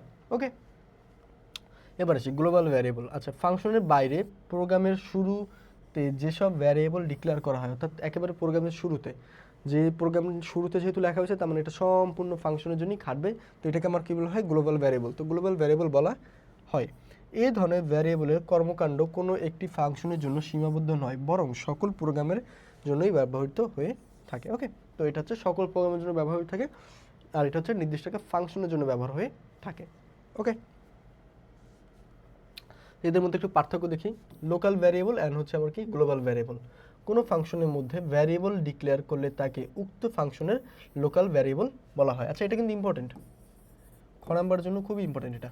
ওকে, এবার আসি, একটি ফাংশনের মধ্যে ডিক্লেয়ার করা লোকাল ভ্যারিয়েবল ওই ফাংশনের বাইরে ব্যবহার করা যাবে না। আচ্ছা, একটা ফাংশনের মধ্যে আমি যদি লোকাল ভ্যারিয়েবল লিখি, ওই ফাংশনের বাইরে এটা ব্যবহার করা যাবে না। প্রোগ্রামারের মধ্যে ফাংশনের শুরুতে লিখতে হয়। আচ্ছা, প্রোগ্রামটা কি? ফাংশনের শুরুতে লিখতে হয়, বা ভ্যারিয়েবলটা কি? ফাংশনের শুরুতে লিখতে হয়। আর এখানে কি? প্রোগ্রামের শুরুতে লিখতে হয়, একেবারে প্রোগ্রামের শুরুতেই লিখতে হয়, এটা হচ্ছে ফাংশনের শুরুতে লিখতে হয়। আর যেহেতু ফাংশনের শুরুতে লেখে, তার মানে এটা কি? প্রোগ্রামের মধ্যে, আর ওটা হচ্ছে প্রোগ্রামের শুরুতে। ফাংশনের বাইরের প্রোগ্রামের শুরুতে যেসব ভ্যারিয়েবল ডিক্লেয়ার করা হয় তাদেরকে গ্লোবাল ভ্যারিয়েবল বলে। একটি ফাংশনের মধ্যে ডিক্লেয়ার করা গ্লোবাল ভ্যারিয়েবল ওই ফাংশনের বাইরে ব্যবহার করা যায়। ওকে, ওই ফাংশনের বাইরেও কি ব্যবহার করা যায়? আচ্ছা, ফাংশনের মধ্যে যদি লিখি, তাও যেহেতু গ্লোবাল ভ্যারিয়েবল তার মানে সবখানেই খাটবে, সুতরাং ওই ফাংশনের বাইরেও ব্যবহার করা যায়। ধ্রুবক বা কনস্ট্যান্ট। প্রোগ্রামের নির্বাহের সময় যে সকল রাশির মান পরিবর্তন হয় না তাকে ধ্রুবক বলা হয়। প্রোগ্রামে কোনো স্থির বা অপরিবর্তনশীল মান ব্যবহার করার জন্য ধ্রুবক প্রোগ্রামে কোনো স্থির বা অপরিবর্তনশীল মান ব্যবহার করার জন্য ধ্রুবক ঘোষণা করা হয়। আচ্ছা, আমি ধরলাম এরকম একটা, যে আমি বলে দিলাম যে একটা কোম্পানিতে 5 টন চাল উৎপাদন হয় এবং প্রতি টন চাল বিক্রি করার জন্য তাদের লাভ খরচ হয় হচ্ছে $20 করে। তো মোটামুটি 5 টনের মতন তারা হচ্ছে প্রতিদিন বিক্রি করে। অর্থাৎ তাহলে আমি এরকম একটা ভ্যারিয়েবল দিলাম, যেহেতু 5 টন তো আমার শিওর না, প্রতিদিন তো আমরা 5 টন ইউজ করবো না, তার মানে আমি ওয়াই ধরে নিলাম, এটাকে বলা হয় ভ্যারিয়েবল। প্লাস দিয়ে আমি লিখলাম এই যে তারা যে বিদ্যুৎ খরচ করে, প্রতিদিন বিদ্যুৎ সকাল থেকে সন্ধ্যা পর্যন্ত চালানোই থাকে এবং এইখানে একটা কনস্ট্যান্ট খরচ $50 প্রতিদিন খরচ হয়। ওকে, আচ্ছা, বা $50 হচ্ছে মান্থলি খরচ ধরলাম। ওকে, তো $50 হচ্ছে মান্থলি খরচ হয়। তাহলে এই যে এইটা আছে, এটা কিন্তু ভ্যারি করে, ওয়াই এর মানের উপর ভ্যারি করে, ওয়াই এর মান যত হবে সেটা গুণ হয়ে এখানে সামটা হবে, বাট এই যে মানটা এটা কিন্তু কনস্ট্যান্ট, তাই না? তো আমরা যদি প্রোগ্রামিংয়ের ক্ষেত্রেও এরকম কোনো কিছু ডিক্লেয়ার করে দিই, তখন সেটাকে আমরা কী বলা হয়? চলক বা ধ্রুবক বা কনস্ট্যান্ট। ওকে, আচ্ছা, ওকে, এইটা আমি দুঃখিত, আমি চলক হচ্ছে ধ্রুবক, মানে হঠাৎ করে মাইন্ডে ধ্রুবক চলে আসছিল। যাই হোক, বলছে কি কনস্ট্যান্টের প্রধানত দুই ধরনের হয়ে থাকে। একটা কি? নিউমেরিক কনস্ট্যান্ট, একটা হচ্ছে অক্ষরমালা ধ্রুবক। তো নিউমেরিকটা কি? নিউমেরিক হচ্ছে আমাদের যে ভ্যালুগুলো থাকে 0 1 2 3 এগুলো ব্যবহার করা হয়, ক্যারেক্টার হচ্ছে ABCD এগুলো। ওকে, এবার আসি ধ্রুবক। তো সি ভাষায় সংখ্যাগুলোকে আবার 5 ভাগে ভাগ করা হয়, যে আমরা সংখ্যাগুলো ব্যবহার করি সি প্রোগ্রামের ক্ষেত্রে, তো এই সংখ্যাগুলোকে 5 ভাগে ভাগ করা হয়। দেখি কি কি ভাগ। একটা হচ্ছে পূর্ণ সংখ্যা ধ্রুবক বা ইন্টিজার, একটা হচ্ছে ফ্লোটিং ধ্রুবক বা হচ্ছে ফ্লোট সংখ্যা, দশমিক সংখ্যা আর কি। এক্সপোনেনশিয়াল, 0 থেকে শুরু হয় ইনফিনিটি পর্যন্ত, বাট এটা মানটা হচ্ছে ভ্যারি করে আর কি। অক্টালে আমরা যে মানগুলো নিই সেটা, আর হচ্ছে হেক্সাডেসিমাল। অক্টাল মানে হচ্ছে 8 বিট, যেটা হচ্ছে আমরা সংখ্যা পদ্ধতিতে শিখছিলাম, তাই না? অ্যান্ড একটা হচ্ছে আমাদের হেক্সাডেসিমাল, বা আমরা যে 16 বিটের যে সংখ্যাগুলো নিই সেই সংখ্যাগুলো। ওকে, তো ধ্রুবকের সি ভাষায় হচ্ছে 3টা অক্ষরমালা ধ্রুবক রয়েছে, যেমন হচ্ছে সিঙ্গেল ক্যারেক্টার, স্ট্রিং ক্যারেক্টার, আর একটা হচ্ছে ব্যাকস্ল্যাশ ক্যারেক্টার কনস্ট্যান্ট। তো ব্যাকস্ল্যাশ ক্যারেক্টার কনস্ট্যান্ট কি, এটা একটু দেখি। ব্যাকস্ল্যাশ দিয়ে হচ্ছে ফার্স্টে, এই ব্যাকস্ল্যাশ দিয়ে এ লিখলে সেটা কি? সংকেত, অ্যালার্ম প্রদান করে। ওকে, ব্যাকস্ল্যাশ অফ এ, এটা হচ্ছে অ্যালার্ম প্রদান করে, সংকেত দেয় যে থেমে যাও এখানে, বা যে কোনো ধরনের সংকেত প্রদান করে, যেখানে একবার নজর দাও। ওকে, বি দিয়ে হচ্ছে কোষটাকে বামে এক ঘর সরানো হয়। আচ্ছা, যদি আমি বি লিখি, এই যে দিস ইজ, আবার বি দিয়ে ক্লাস লিখলাম, তাহলে দিস ইজ, এই যে কোষটা বামে এক ঘর সরে গেল। ওকে, টি দিয়ে, টি হচ্ছে ট্যাপ করে, ট্যাপ মানে হচ্ছে একটা নির্দিষ্ট গ্যাপ। 3টা যদি আমি এন্টার বাটনে চাপ দিই, তখন আমার যে গ্যাপটা আসে, বা যদি আমি যে বড় যে লম্বা যে বাটনটা থাকে সেটা ক্লিক করলে যে আমার গ্যাপটা আসে, সেটা হচ্ছে আমার ট্যাবে এক স্ল্যাশই পাওয়া যায়। ওকে, 3টা বা 4টা এরকম। আচ্ছা, এন দিয়ে হচ্ছে নতুন লাইন তৈরি করে। আমি যদি এটা মাঝে এন দিয়ে দিই, ব্যাকস্ল্যাশ এন, তার মানে হচ্ছে নিউ লাইন নিউ লাইন বোঝায় আর কি। দিস ইজ পরে হচ্ছে আবার এই যে এতটুকু আরেকটা লাইন হয়ে যাবে। ওকে, এবার সে আর লাইনের শুরুতে প্রদান করে, আচ্ছা লাইনের শুরুতে যতটুকু আছে সেটুকু প্রদান করে। ওকে, এবার আসি comma single quotation character, single quotation character অর্থাৎ সিঙ্গেল কোটেশন হিসাবে চলে আসে। এবার আসি এটা দিয়ে হচ্ছে ডাবল কোটেশন ক্যারেক্টার বোঝায়, স্ল্যাশ দিয়ে ডাবল কোটেশন এটা, তারপর হচ্ছে ব্যাক স্ল্যাশ দিয়ে, তারপর হচ্ছে কি কোশ্চেন মার্ক, দেন হচ্ছে দুইটা ব্যাক স্ল্যাশ মানে হচ্ছে কি প্রিন্ট এফএফ, এটা দিলে হচ্ছে একটা ব্যাক স্ল্যাশ এখানে চলে আসে বা দেখায়, কারণ একটা ব্যাক স্ল্যাশ আমার কাজে লাগে, আর একটা ব্যাক স্ল্যাশ ওরা ভাবে যে এটা ক্যারেক্টার হিসেবে আছে, তাহলে ওটা দিয়ে দেই। ওকে, আচ্ছা আচ্ছা কনস্ট্যান্ট ঘোষণা করার নিয়ম, প্রতিটি কনস্ট্যান্ট এর নাম থাকতে হবে। কনস্ট্যান্ট ঘোষণা করার সময় তার নাম নির্ধারণ করে দিতে হয়। প্রোগ্রামিং নির্বাহের সময় কনস্ট্যান্ট নাম পরিবর্তন করা যায় না। প্রয়োজন অনুযায়ী প্রোগ্রামের যে কোনো জায়গায় কনস্ট্যান্ট ব্যবহার করা যায়। কনস্ট্যান্টের নাম প্রদর্শনের জন্য উপযুক্ত ফরম্যাট স্পেসিফাইড করা ব্যবহার করা হয়। আচ্ছা, তো এইগুলো হচ্ছে আমাদের কতগুলো নিয়ম, কীভাবে হচ্ছে আমরা কাজগুলো করব বা কীভাবে হচ্ছে কাজগুলো করা উচিত, তার হচ্ছে কতগুলো ধারণা দেওয়া আছে। ওকে, এবার আসি কনস্ট্যান্ট এবং ভ্যারিয়েবলের মধ্যে পার্থক্য। আসি দেখি, বলছে কি প্রোগ্রাম নির্বাহের সময় যে সকল রাশির মান পরিবর্তন হয় তাদেরকে চলক বলে বা ভ্যারিয়েবল। আচ্ছা না কনস্ট্যান্ট বলে। ওকে, তাহলে এখানে চলক দিছে, এখানে একটা ধ্রুবক, মান পরিবর্তন হয় না, হ্যাঁ ধ্রুবক এটা। ওকে, আর প্রোগ্রামিং নির্বাহের সময় যে সকল রাশির মান পরিবর্তন হয় তাদেরকে চলক বলে। কনস্ট্যান্ট একটি নির্দিষ্ট মান ধারণা করে, আর ভ্যারিয়েবলের মান কি পরিবর্তনশীল। ওকে, প্রোগ্রামের কম ব্যবহৃত হয়, এটা হচ্ছে প্রোগ্রামে কম ব্যবহৃত হয়, আর এটা হচ্ছে প্রোগ্রামে বেশি ব্যবহৃত হয়। ওকে, আর কনস্ট্যান্টে মার্ক হচ্ছে a = 20 লেখা হয়, ভ্যারিয়েবল হচ্ছে এ দেওয়া হয়, এর মান আমি যত পরবর্তীতে দিব ততই হচ্ছে আমার এটা হবে। ওকে, আচ্ছা এরপর আসি অপারেটর। সি ভাষায় গাণিতিক এবং যৌক্তিক কাজ করার জন্য যে সকল চিহ্ন ব্যবহার করা হয় তাদেরকে অপারেটর বলা হয়। অপারেটর যার উপর কাজ করে তাদেরকে অপারেন্ড ব্যবহার করা হয়, অপারেন্ড বলা হয়। তাহলে সি ভাষায় যে কোনো প্রোগ্রামিং যদি আমি ব্যবহার করে থাকি, তাহলে যে সকল চিহ্ন ব্যবহার হয় তাকে বলা হয় কি অপারেটর, অ্যান্ড এই অপারেটরগুলো যার উপর কাজ করে তাকে আমার কি বলা হয় অপারেন্ড। ওকে, তাহলে সি ভাষায় ব্যবহৃত অপারেন্ডগুলো প্রধানত 3 শ্রেণীতে ভাগ করা হয়। একটা কি ইউনিটারি, বাইনারি, টার্নারি। কোনটা কি ইউনিটারিতে আসি ফার্স্টে, যে সকল অপারেটরের সাথে কেবল একটি অপারেন্ড বা কনস্ট্যান্ট যুক্ত থাকে তাদেরকে ইউনিটারি অপারেটর বলা হয়। আচ্ছা, একটা নাম্বার পজিটিভ নাকি নেগেটিভ তা বোঝানোর জন্য আমরা আগে প্লাস অথবা মাইনাস চিহ্ন নিই বা বসাই। যদিও কোনো চিহ্ন না বসানো মনে হচ্ছে সংখ্যাটি পজিটিভ, তাহলে আমরা কি ইউনিটারি অপারেটর ব্যবহার হচ্ছে বা মাইনাস সাইন আর কি। ওকে, বাইনারি কি বাইনারিতে হচ্ছে 0 আর 1 ব্যবহার করা হয়। যে অপারেটরের দুইটি অপারেন্ড বা কনস্ট্যান্ট যুক্ত থাকে তাকে বাইনারি বলা হয়। আর টার্নারি মানে কি যে সকলে একসাথে 3টি অপারেন্ড যুক্ত থাকে তাকে বলা হয় টার্নারি। ওকে, একসাথে যদি 3টি অপারেন্ড যুক্ত থাকে তাকে বলা হয় টার্নারি অপারেন্ড। আচ্ছা, কাজের প্রকৃতির উপর ভিত্তি করে সি প্রোগ্রামের ভাষার অপারেটর সমূহের নিম্নোক্ত ভাগে ভাগ করা হয়। আচ্ছা, এবার দেখি কি বলছে হয় গাণিতিক অপারেটর, রিলেশনাল অপারেটর। আচ্ছা, কতগুলো অপারেটরে ভাগ করা হয়, যেমন গাণিতিক operator, relational operator, logical operator, assignment operator, increment এবং decrement operator, conditional operator, bitwise operator, বিশেষ অপারেটর। এগুলো হচ্ছে আমাদের কিছু অপারেটর যেগুলো হচ্ছে আমরা ব্যবহার করে থাকি বা প্রোগ্রামিংয়ে ব্যবহার করে থাকবো সামনে।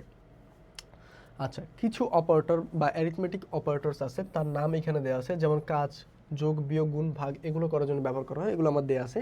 যেমন যেটা হচ্ছে আমার প্লাস দিয়ে থাকে এটা হচ্ছে যোগ করার জন্য ব্যবহার করা হয়, যেটা মাইনাস দিয়ে থাকে এটা হচ্ছে বিয়োগ করার জন্য ব্যবহার করা হয়, যেটা এই যে হ্যাশ দিয়ে আছে সেটা হচ্ছে স্টার দিয়ে আছে, যেটা মাল্টিপ্লিকেশনের জন্য ব্যবহার করা হয়। এবার হচ্ছে একটা স্ল্যাশ, যেটা হচ্ছে আমার কি ডিভিশন বা ভাগফলের জন্য ব্যবহার করা হয়। এখন এটা হচ্ছে মডুলাস। মডুলাসকে আমি যদি 5কে 2 দিয়ে ভাগ করি, এটা যদি 0 আসে তাহলে এটা কি পূর্ণ সংখ্যা আর কি, এরকম আর কি মডুলাস হচ্ছে কোনটা পূর্ণ সংখ্যা এবং কোনটা অপূর্ণ সংখ্যা সেটা আমার হিসাব করে দেয়, বা 2 দিয়ে আমার ভাগ গেলে সেটা কি যোগ সংখ্যা না জোড় সংখ্যা না বিজোড় সংখ্যা সেটা আমার হিসাব করে দেয়, এর হচ্ছে মডুলাসটা। ওকে, সি প্রোগ্রামিং ভাষায় গাণিতিক অপারেটরগুলো অগ্রহণতা হলো, আচ্ছা এগুলো। ওকে, তো সি প্রোগ্রামিংয়ে যে আমরা ভাষাগুলো ব্যবহার করি সেখানে এই অপারেটরগুলো ব্যবহার করি, আমরা কি করি মূলত কাজ করে থাকি। আচ্ছা, তো এই ছিল হচ্ছে আমাদের আজকের পড়া। তো এখানে আমরা সি প্রোগ্রামের যতটুকু ধারণা দেওয়া যায় আমরা সেটুকু দিয়েছি। ইনশাল্লাহ পরবর্তী যে আমাদের ক্লাস হবে সেখানে আমরা সি প্রোগ্রামিংয়ে যে বেসিক নলেজ আছে বা যে বেসিক কোডগুলো আছে সেই কোডগুলো দেখার ইনশাল্লাহ চেষ্টা করব। সি প্রোগ্রামিং চ্যাপ্টারটা কিন্তু মোটামুটি একটু বড়, এবং এইখান থেকে একটা কোশ্চেন শিওর আসে, কারণ 8টা যদি আমার কোশ্চেন আসে সেখানে সি প্রোগ্রামিং থেকে 2টা আসারও সম্ভাবনা আছে এরকম, কারণ সি প্রোগ্রামিংটা কিন্তু 2টা পার্ট, একটা হচ্ছে প্রোগ্রামিং ভাষা, একটা হচ্ছে সি প্রোগ্রামিং। ওকে, তো ফার্স্ট পার্টে যেটা আছে ওইখান থেকে একটা আসতে পারে, ওইখান থেকে একটা না আসলেও মোটামুটি অর্ধেক আসার মতন, আর সেকেন্ড পার্ট আছে এখান থেকে একটা আসার মতন। ওকে, বা প্রথম পার্ট থেকেও একটাই আসতে পারে চাইলে। আর পরবর্তীতে যে আমাদের চ্যাপ্টার আছে ষষ্ঠ চ্যাপ্টার, তো ওইটা কিন্তু খুব একটা ইম্পর্টেন্ট না, ওইখান থেকে হতে পারে যেমন হলো দিলেই না। ওকে, তো এই চ্যাপ্টারগুলোর মধ্যে ইম্পর্টেন্ট যদি আমি চ্যাপ্টার ধরি আইসিটিতে, তৃতীয় চ্যাপ্টার, চতুর্থ চ্যাপ্টার এবং এই যে আমাদের পঞ্চম চ্যাপ্টারটা, এই 3টা চ্যাপ্টার হচ্ছে কোর সাবজেক্টের, বা এই সাবজেক্টের কোর। ওকে, আমি যদি এই 3টা চ্যাপ্টার পড়ে যাই ইনশাল্লাহ আমার 5টা কমন পড়ার মতন মানে অ্যাবিলিটি এখান থেকে চলে আসবে, বা 5টা অ্যান্সার করার মতন অ্যাবিলিটি এখানে থাকবে। আর এটা যে খুব কঠিন তাও না, আমি যদি চাই এটা খুব সহজেই হচ্ছে আমি রপ্ত করতে পারবো, বাট একটু প্র্যাকটিসের দরকার, যেহেতু প্রোগ্রামিং পার্ট অবশ্যই সবাই বুঝে না বা সবাই বুঝতে পারেও না। তো যার হচ্ছে ম্যাথমেটিক্যাল নলেজ একটু ভালো, সে প্রোগ্রামিং পার্টটা খুব সহজেই আয়ত্ত করতে পারে, বাট এইখানে এমন কোনো কঠিন প্রোগ্রামিং দেয়া নাই যেটা হচ্ছে আপনারা বুঝবেন না, খুবই সহজ বেসিক প্রোগ্রামিং দেয়া আছে।